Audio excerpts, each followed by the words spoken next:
당신이 사랑하는 사람이 죽어간다면 어떤 기분일까요? 아무리 불러도 대답이 없고 아무리 기도해도 응답이 없는 그 절망적인 순간 말이에요. 하나님이 너무 늦게 오신다고 느껴본 적 없나요? 지금부터 1분 동안 당신이 이 영상을 끝까지 들어야 하는 이유를 말해드릴게요. 오늘 우리가 나눌 이야기는 단순히 한 사람이 다시 살아난 기적이 아니에요. 이건 당신의 죽은 꿈에 관한 이야기예요. 당신의 죽은 관계에 관한 이야기예요. 당신의 죽은 미래에 관한 이야기예요. 너무 늦었다고 생각했던 그 순간, 더 이상 희망이 없다고 포기했던 그 상황에서도 하나님은 여전히 일하고 계신다는 증거가 여기 있거든요. 이 비밀을 모르면 당신은 계속 포기하면서 살 거예요.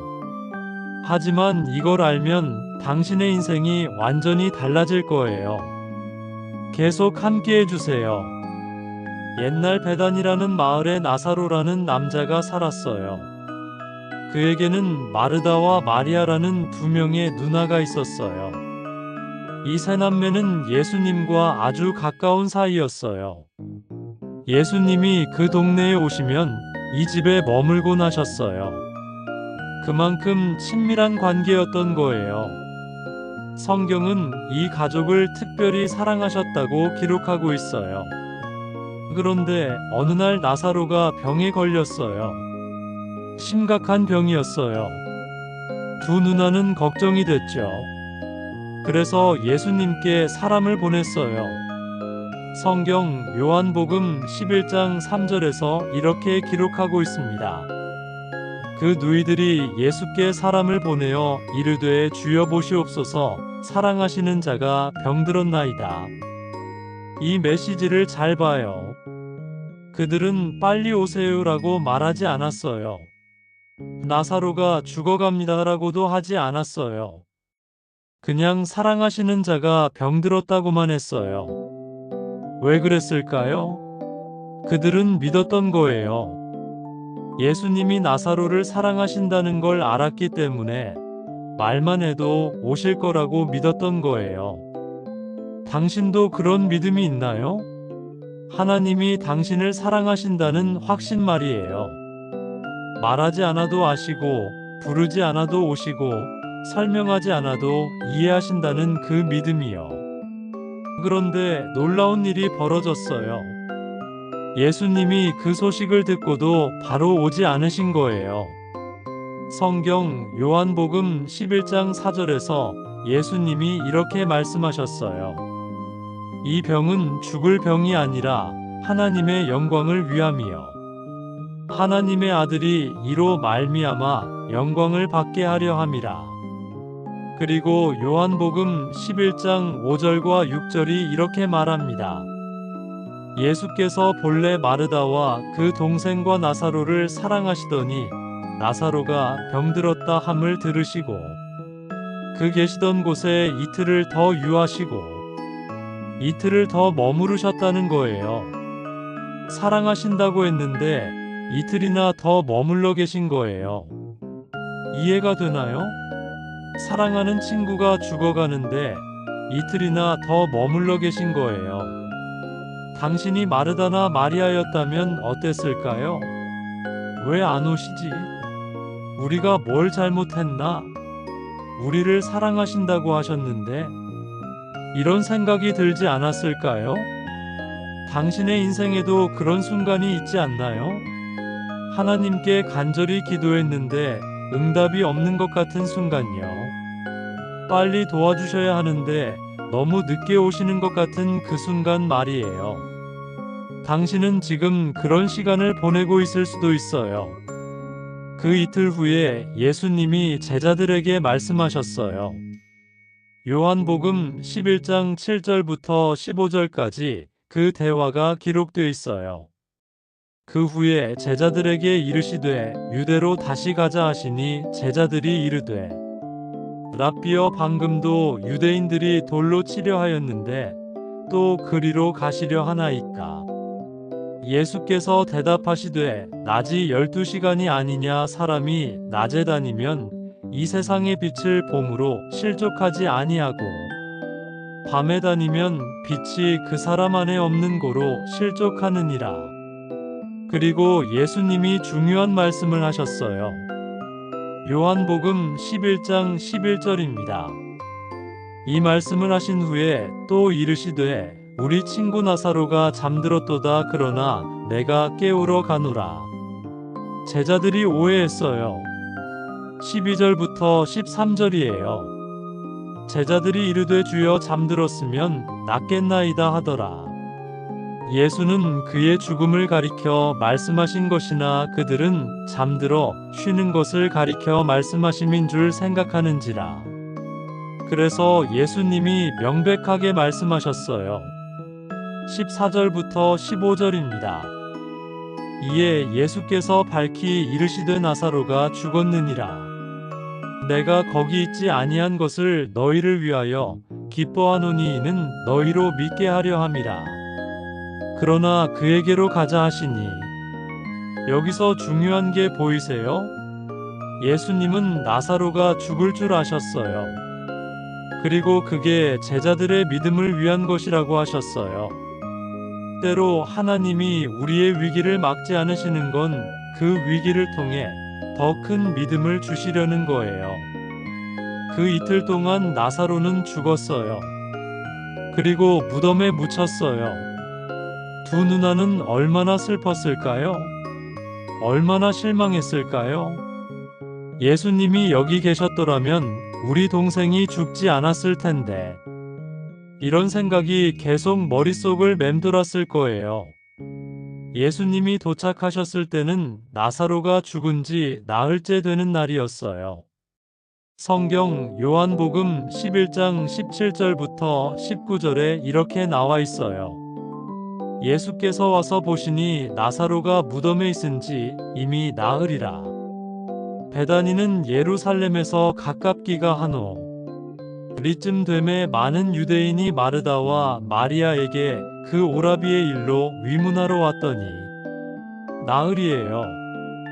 당시 유대인들의 생각으로는 나흘이 지나면 완전히 끝난 거예요. 영혼이 완전히 떠났다고 믿었거든요. 마르다가 예수님이 오신다는 소식을 듣고 달려갔어요. 요한복음 11장 20절입니다. 마르다는 예수께서 오신다는 말을 듣고 곧 나가 맞이하되 마리아는 집에 앉았더라. 성경 요한복음 11장 21절에서 22절 마르다의 말이 기록되어 있습니다. 마르다가 예수께 여짜오되 주께서 여기 계셨더라면 내 오라버니가 죽지 아니하였겠나이다. 그러나 나는 이제라도 주께서 무엇을 구하시든지 하나님이 주실 줄을 아나이다. 이 말 속에 섞인 감정이 느껴지나요? 원망과 믿음이 동시에 있어요. 왜 안 오셨어요? 라는 원망과 그래도 당신은 하나님이세요 라는 믿음이 동시에 있는 거예요. 당신도 혹시 그런 상태 아닌가요? 하나님을 원망하면서도 동시에 믿고 싶은 그런 마음 말이에요. 예수님이 마르다에게 말씀하셨어요. 성경 요한복음 11장 23절입니다. 예수께서 이르시되 내 오라버니가 다시 살아나리라. 그러자 마르다가 대답했어요. 요한복음 11장 24절이에요. 마르다가 이르되 마지막 날 부활 때에는 다시 살아날 줄을 내가 아나이다. 마르다는 신학적으로 정확한 답을 한 거예요. 마지막 날에 부활이 있다는 걸 알았어요. 그런데 그게 지금 당장 그녀에게 무슨 위로가 됐을까요? 지금 눈앞에서 죽은 동생을 보면서 먼 미래의 부활을 얘기하는 게 무슨 소용이 있을까요? 당신도 혹시 그렇지 않나요? 머리로는 하나님이 선하시다는 걸 알아요. 하나님이 일하신다는 걸 알아요. 하지만 지금 당장 당신의 현실은 너무 절망적이에요. 그래서 그 믿음이 실제로 와닿지 않는 거예요. 그때 예수님이 하신 말씀이 역사상 가장 강력한 선언 중 하나예요. 성경 요한복음 11장 25절부터 26절입니다. 예수께서 이르시되 나는 부활이요 생명이니 나를 믿는 자는 죽어도 살겠고 무릇 살아서 나를 믿는 자는 영원히 죽지 아니하리니 이것을 내가 믿느냐. 이 말씀을 다시 한번 천천히 들어보세요. 나는 부활이요 생명이니. 부활이 언젠가 올 사건이 아니라 예수님 자신이 부활이라는 거예요. 생명이 우리가 얻어야 할 무언가가 아니라 예수님 자신이 생명이라는 거예요. 이게 무슨 의미일까요? 당신에게 부활이 필요하다면 예수님께 가면 돼요. 당신에게 생명이 필요하다면 예수님께 가면 돼요. 미래의 어느 날을 기다릴 필요가 없어요. 지금 당장 그분께 가면 되는 거예요. 마르다가 대답했어요. 요한복음 11장 27절입니다. 이르되 주여 그러하외다 주는 그리스도시요 세상에 오시는 하나님의 아들이신 줄 내가 믿나이다. 이게 진짜 믿음의 고백이에요. 상황은 절망적인데 그래도 믿는다는 거예요. 이 대목에서 정말 중요한 말씀을 나눠야 할 것 같아요.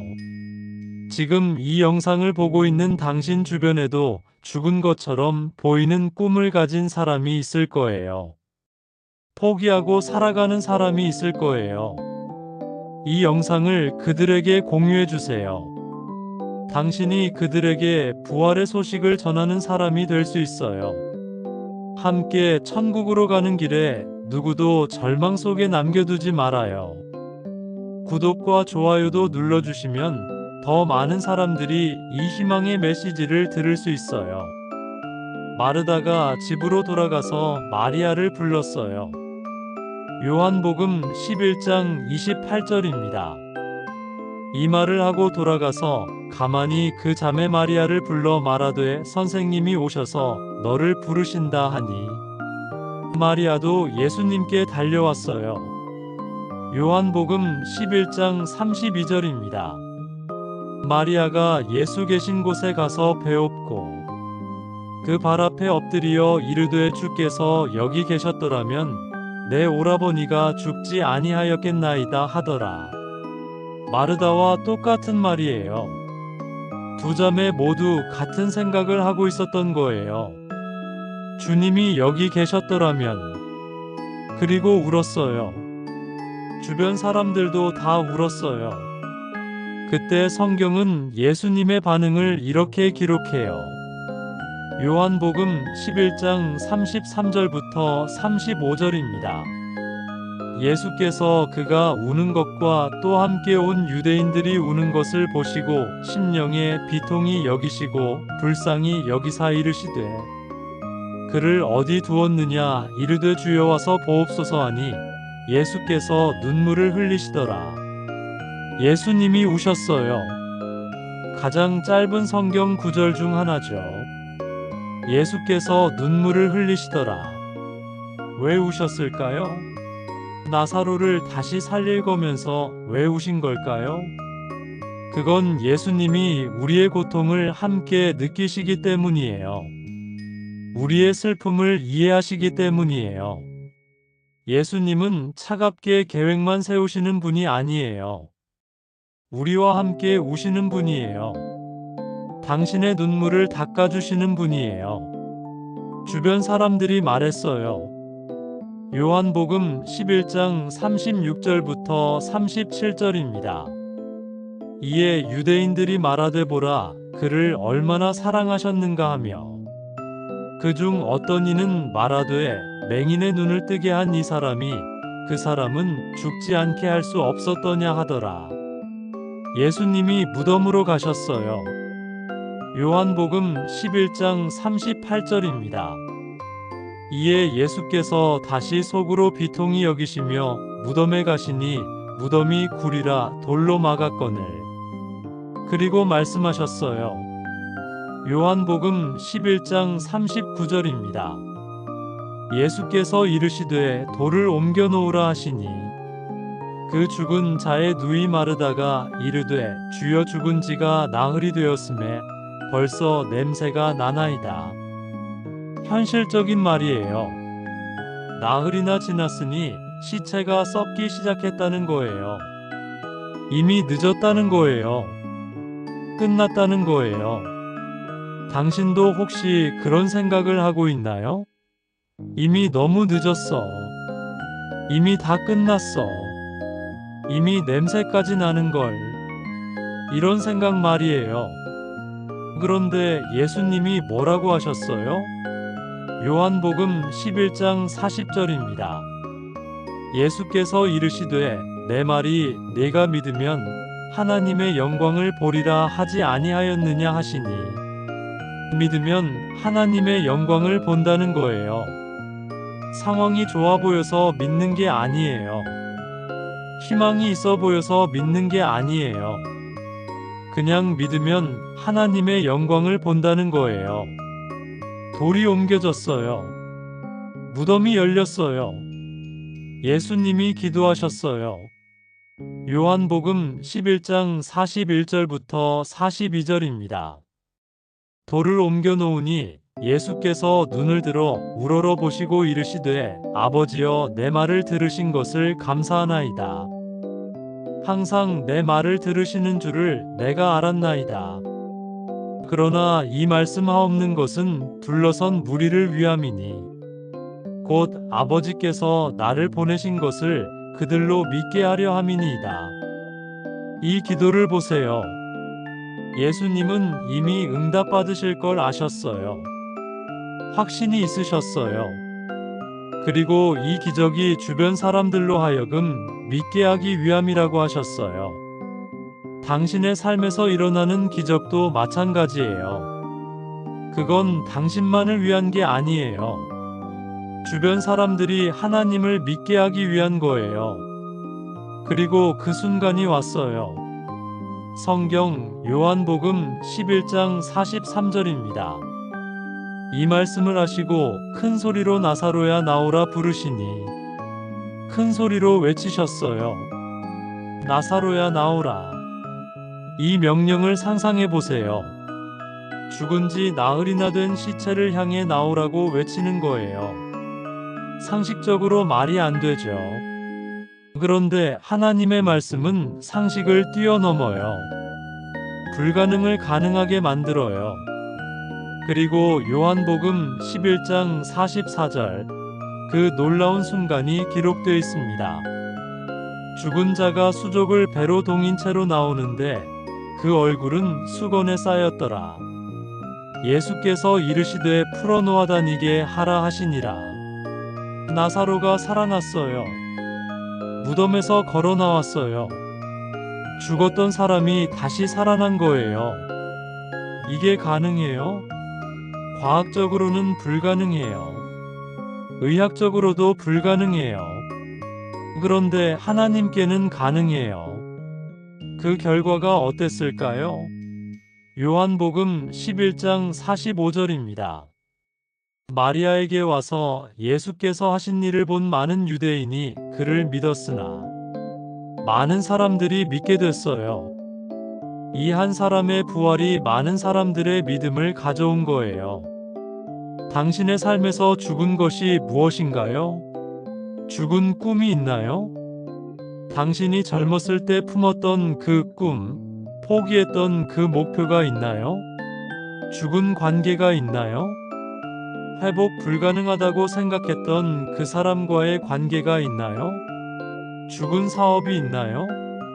다시는 일어날 수 없다고 생각했던 그 일이 있나요? 하나님은 지금도 나오라고 외치고 계세요. 당신의 죽은 꿈을 향해, 당신의 죽은 관계를 향해, 당신의 죽은 미래를 향해 나오라고 말씀하고 계세요. 여기서 우리가 배워야 할 것들이 있어요. 첫째, 하나님의 타이밍은 우리 타이밍과 다르다는 거예요. 우리는 빨리 오시기를 원해요. 그런데 하나님은 완벽한 때를 기다리세요. 예수님이 이틀을 더 기다리신 건 실수가 아니었어요. 계획이었어요. 나사로가 죽어야만 부활의 기적을 보여주실 수 있었거든요. 당신의 삶에서도 마찬가지예요. 하나님이 늦는 것처럼 보일 때가 있어요. 그런데 그건 늦는 게 아니에요. 완벽한 타이밍을 준비하시는 거예요. 더 큰 영광을 보여주시기 위해 기다리시는 거예요. 둘째, 죽음은 끝이 아니라는 거예요. 우리 눈에는 끝난 것처럼 보여요. 무덤에 묻혔으니까요. 냄새까지 나니까요. 그런데 하나님께는 그것도 끝이 아니에요. 하나님은 죽은 것을 살리시는 분이에요. 없는 것을 있게 하시는 분이에요. 셋째, 하나님은 우리의 고통을 함께 느끼신다는 거예요. 예수님이 우신 것처럼요. 당신이 울 때 하나님도 우세요. 당신이 아플 때 하나님도 아파하세요. 당신은 혼자가 아니에요. 넷째, 믿음이 필요하다는 거예요. 마르다에게 믿으면 하나님의 영광을 보리라고 하신 것처럼요. 상황이 좋아 보이지 않아도 믿어야 해요. 희망이 안 보여도 믿어야 해요. 그럴 때 기적이 일어나는 거예요. 이제 실제로 적용해 볼게요. 오늘부터 당신이 할 수 있는 일들이에요. 첫째, 죽은 것들의 목록을 만드세요. 당신의 삶에서 죽었다고 생각하는 것들을 종이에 적어보세요. 꿈, 관계, 사업, 건강, 무엇이든 좋아요. 그리고 그 각각을 향해 나오라고 선언하세요. 내 꿈아, 나오라. 내 관계야, 나오라. 내 미래야, 나오라. 둘째, 하나님의 타이밍을 신뢰하는 연습을 하세요. 매일 아침 일어나서 이렇게 선언하세요. 하나님의 타이밍은 완벽하다.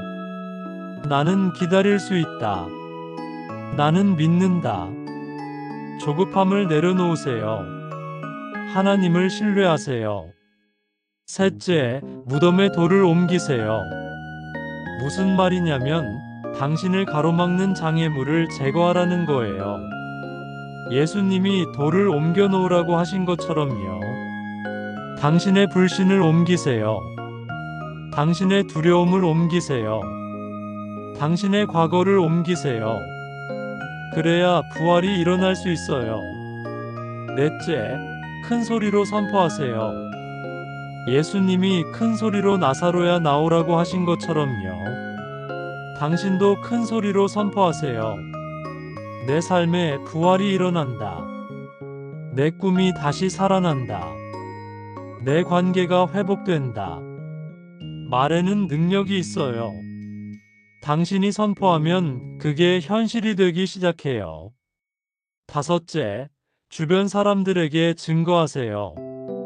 나사로의 부활을 본 사람들이 예수님을 믿게 된 것처럼요. 당신의 삶에서 일어나는 기적을 주변에 나누세요. 당신의 변화를 보여주세요. 그게 다른 사람들에게 희망이 될 거예요. 지금 이 순간부터 당신은 무덤에 갇힌 사람이 아니에요. 당신은 부활한 사람이에요. 당신은 새 생명을 얻은 사람이에요. 그 정체성을 붙잡으세요. 그 확신을 가지고 살아가세요. 당신이 궁금해하실 다음 이야기가 있어요. 길에 쓰러진 사람을 지나쳤던 제사장과 레위인, 그리고 그를 구해준 사마리아 사람의 이야기예요. 선한 사마리아인의 비유 말이에요. 거기에는 당신이 진짜 이웃이 누구인지, 그리고 당신이 어떻게 살아야 하는지에 대한 놀라운 답이 숨어 있어요. 그게 뭔지 궁금하시다면 다음 영상도 꼭 함께 해주세요.